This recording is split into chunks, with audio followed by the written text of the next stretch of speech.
Making moves Monday on a Monday night, and the scripture's always good. So here's one for you. Be angry and do not sin.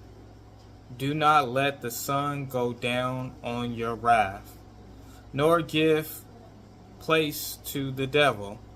Let him who stole steal no longer, but rather let him labor, working with his hands what is good, that he may have something to give him who needs.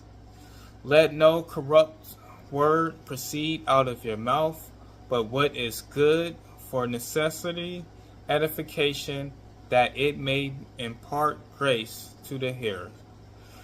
Ephesians chapter 4, verse 26 to 29. And on tonight, I'm going to be talking about changing up your work schedule.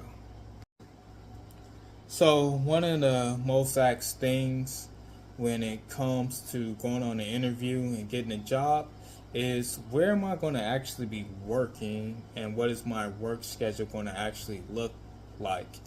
And for most people, they would prefer to do the 9 to 5 and be off on the weekend, or possibly the 3 to 11, a swing shift, and be off on the weekend, or possibly even a graveyard shift where they're going in from anywhere from 11 and getting off at 7 a.m. and then they are free for the weekend. Like the song says, everybody's working for the weekend. So, in most typical jobs, this is what you will actually get. You would get one of these work schedules, maybe it being 9 to 5 or 3 to 11 or 11 to 7, and hopefully you're off on the weekends. But in most cases, a lot of people do actually have to work on a weekend, and some people maybe will get 2 days off during the week, and then they have to come in and work the actual weekend. And then this is where you start to see a lot of people get upset. They get a little mad or frustrated because they're working on the weekend and they want to spend time with their family and loved ones on the weekend, and they're not able to do all the other stuff that other people are possibly doing on the actual weekend. And so this is where oftentimes people will leave a job, or they will decide to find another job just because they want to actually have some time on the weekend, or they want to be able to go to the family barbecue, or go to somebody's wedding or somebody's celebration, a party, different other things. Being able, usually most people travel on the weekend, so this is why you see a lot of the hotel prices go extremely much higher on the weekend than what it does Monday through Thursday. So, with that being said, some of the things that can actually help a lot of people out, a lot of companies can actually start changing how they actually do things. Nobody wants to actually work every single weekend. There are some people who don't mind. Maybe they want to get away from their family members, wives, husbands, or others, so they don't care about actually working every other weekend. But there's a lot of people that actually do. And so this is why a lot of jobs have started changing up their schedule on how they do things so that they can actually please a lot more of their workers. One of those SORA type schedules that a lot of jobs have actually started doing to actually help their workers out so that their workers are a little bit more satisfied is doing a 4-day working schedule where you will work 4 days and then you will work 10 hours. So this means that the 8 hours that you would normally actually do working 5 days, you will actually do 4 days, and then by doing those 4 days and doing 10 hours, adding up those 8 extra hours for the 2 hours that you do to make it 10, this helps you to actually have a Friday, Saturday, and Sunday off. And a lot of people who actually do this type of schedule are very pleased with it because this allows them to have their entire weekend off. A lot of people look at Friday and they kind of assume that that's part of their weekend as well too, and they're ready for Friday night. And this way you can actually go out possibly Thursday night and take a nice little trip over the weekend, because you can travel possibly that Thursday and then do whatever you want to do Friday, Saturday, and Sunday. And so this is a schedule that a lot of people actually like, and it actually helps them out. All right, so working a 4 days and doing 10 hours, it's not actually a bad schedule. It's a good schedule.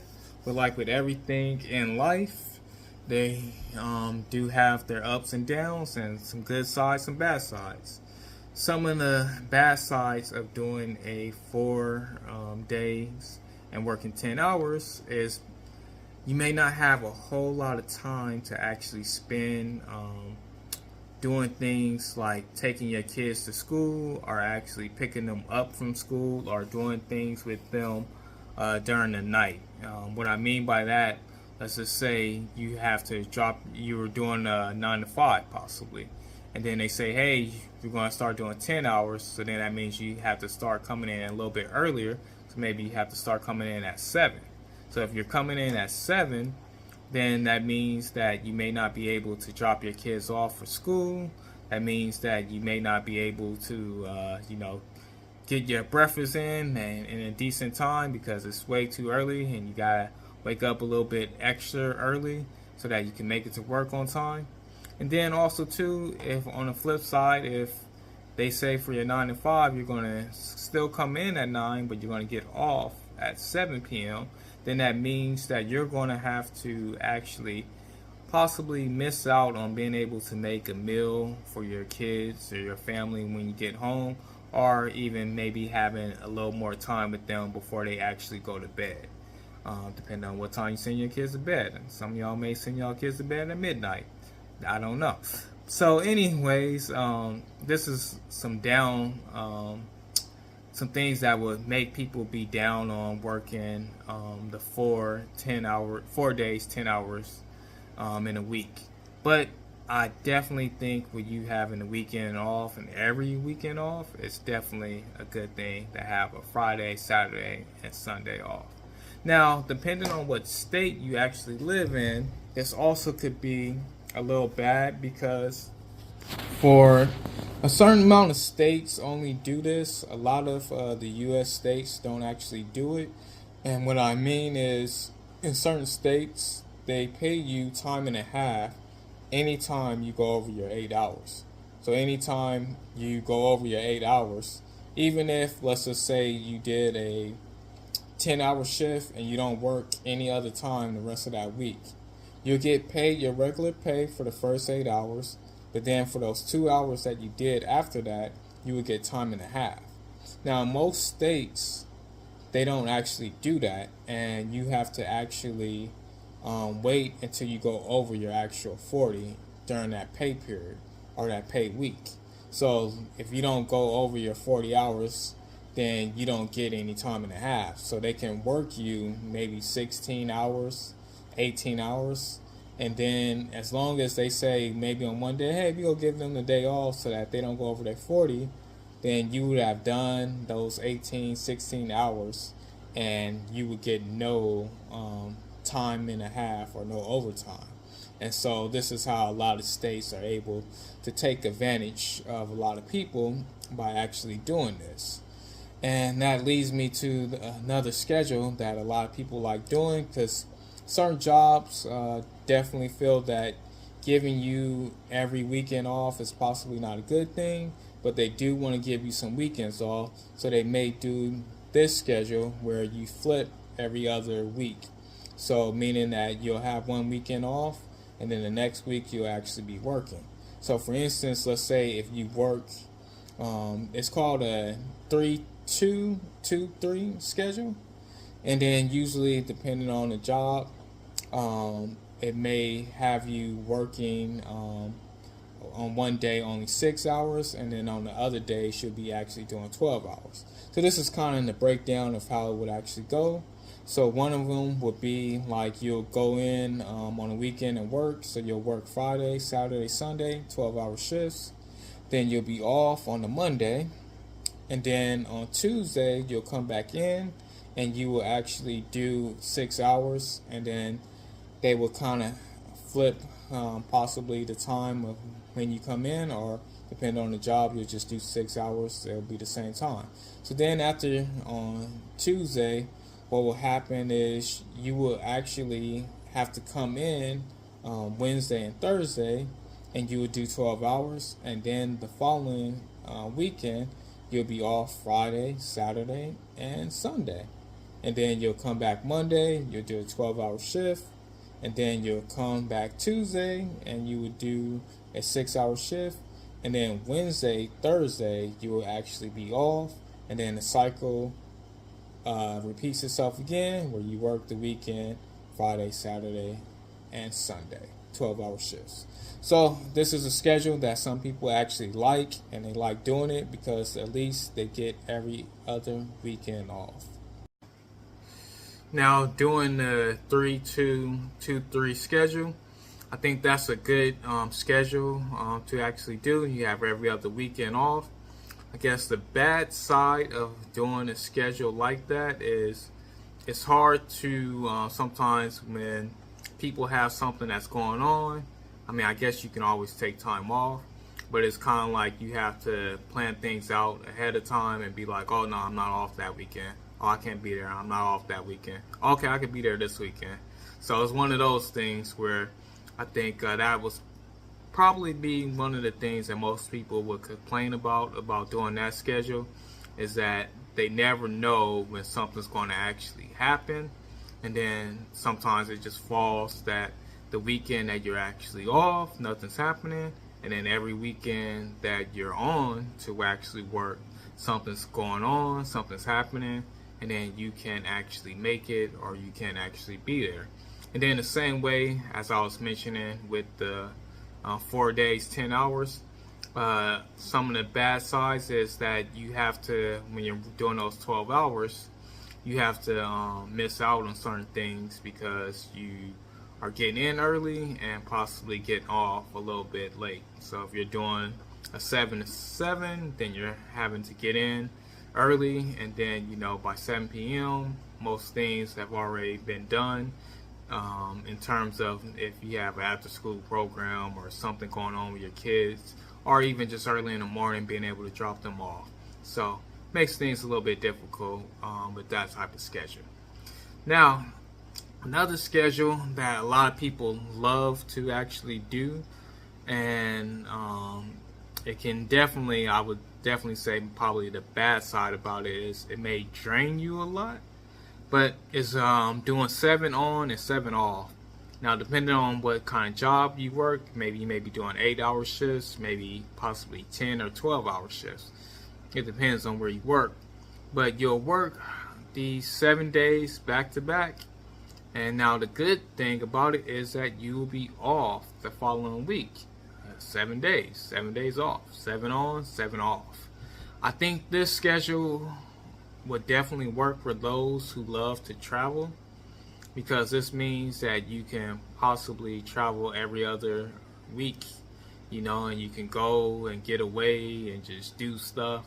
Or if you're a person that have like other things going on in terms of maybe you're remodeling a car or redoing your house, or you have a lot of stuff that you need to spend a lot of time on doing. So then on the weeks that you're actually off, you can spend that time working on those things. Maybe it could be your YouTube channel or something like that. You can spend that time working on those type of things for actually 7 days. So this works out for some people because they're able to get time off and spend time with their family for a long period of time and just have straight days off. And then this possibly helps them a lot to catch up on maybe sleep that they were able to miss, or being burnt out from working those 7 days. So maybe they could take a day or two and just get good rest. Now, in terms of these schedules, I think they definitely help a lot of people out. But one of the ones that I didn't mention that a lot of people will be moved to actually do, and what we all should be moving to actually do, is to make money while we're actually sleeping and make money without actually having to clock in. Now, being able to actually make money while you're actually sleeping, make money while you're actually doing nothing, sitting around watching TV, sitting around enjoying time with your family and loved ones, just sitting around at a restaurant eating, or just sitting around on YouTube or on the internet, sitting around anywhere, just enjoying your freedom is a good schedule to have, and it's actually the best schedule to have. So this is why it's important that we all figure out a way that we can actually make money while we're sleeping, and make money while we're not actually having to clock in to any job to actually make money. Because going to any job, no matter what type of schedule you have, is going to take away time that you have with your family, your loved ones, or whatever it is that you enjoy actually doing. So it's important that we all try to figure out ways how we can actually make money in other ways, in other avenues, and we don't have to actually get up and actually work for them. So this is very important that we learn some type of skill that we can do, so that we can do something like this. This could be you selling insurance, life insurance policies, or other type of insurance policies where you can possibly set your own schedule. This could be actually you selling stuff online so that you can make money and people can order stuff from your company while you're doing practically anything else. This could be you doing real estate and renting out a place for other people to actually stay, so that they're whenever they pay their rent, then you're actually making money. This could be you possibly writing a book, and by you writing this book, people buy the book, and when they buy the book, then you make money, and you don't have to actually go out. You may do some book tours or something like that, but after you have done your tour, you can sit back and relax, and if anybody hears about your book, and they'll pick it up, read it, and you actually get paid. So think of a way that you can make money while you're sleeping and doing something else, and you're not actually clocking in at a job. But this has been another Making Moves Monday. And always remember, one move can change your whole life.